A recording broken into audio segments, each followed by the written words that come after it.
আজ দুপুরে যা রান্না করেছি তাই আপনাদের সাথে শেয়ার করছি। এখানে আমি রান্না করেছি রুই মাছের ঝোল আলু দিয়ে।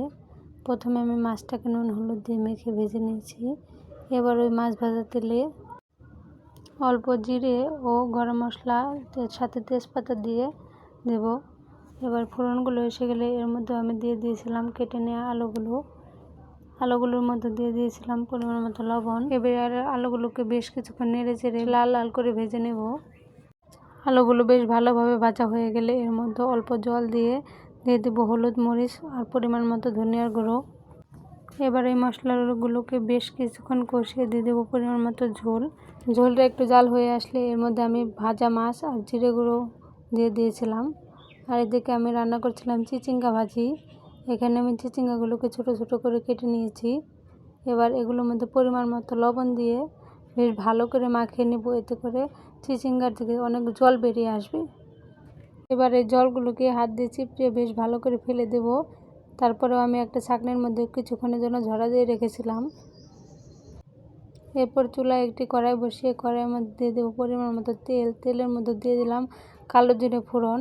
ফোড়নটা এসে গেলে আমি কেটে রাখা চিচিঙ্গাগুলো দিয়ে দিয়েছি। এবার এগুলোকে বেশ ভালোভাবে নাড়াচাড়া দেব। চিচিঙ্গাগুলোকে হালকা নেড়ে চেড়ে এর মধ্যে দিয়ে দিলাম কিছু কেটে নেওয়া কাঁচামরিচ, পরিমাণ মতো হলুদ এবং সামান্য লবণ। এখানে আমি লবণের পরিমাণটা খুবই কম দিয়েছি, কারণ আগে আমি লবণ দিয়ে মিশিয়ে নিয়েছিলাম। এবার চুলার আঁচ মাঝারি আঁচে রেখে বেশ কিছুক্ষণ ধরে এভাবে নেড়ে চেড়ে দেব। এর মধ্যে আমি দু একবার ঢেকে দিয়েছিলাম, বেশিক্ষণের জন্য ঢাকিনি, 1 মিনিটের সময়ের মতো। কিছুক্ষণ পর পর ঢাকনা তুলে আবার নেড়ে চেড়ে দেবো। এভাবে নাড়তে নাড়তে এক সময় চিচিঙ্গার যে জল থাকে সেটা প্রায় শুকিয়ে আসে।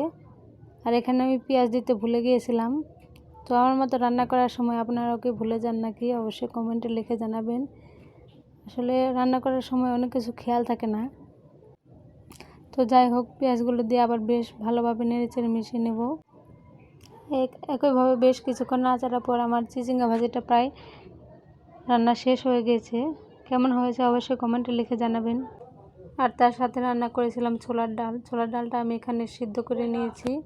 এবার সম্বার দেওয়ার পালা। এখানে আমি তেল, অল্প একটু ঘি, 2-3টে শুকনো মরিচ দিয়ে পাঁচফোড়ন, তেজপাতা, এলাচ, দারচিনি যা যা দিয়ে দিয়েছি। এবার ফোড়নটা এসে গেলে এর মধ্যে দিয়ে দেব অল্প একটু আদা থেতো। এবার আদাটাকে বেশ ভালোভাবে লাল লাল করে ভেজে নেব। তারপর দিয়ে দেবো ফুটিয়ে নেওয়া ডালগুলো। ডালের মধ্যে আমি কাঁচামরিচ দিয়েছিলাম। তো এই ছিল আমাদের দুপুরের সিম্পল খাবার। কেমন লাগলো অবশ্যই জানাবেন। Thanks for watching.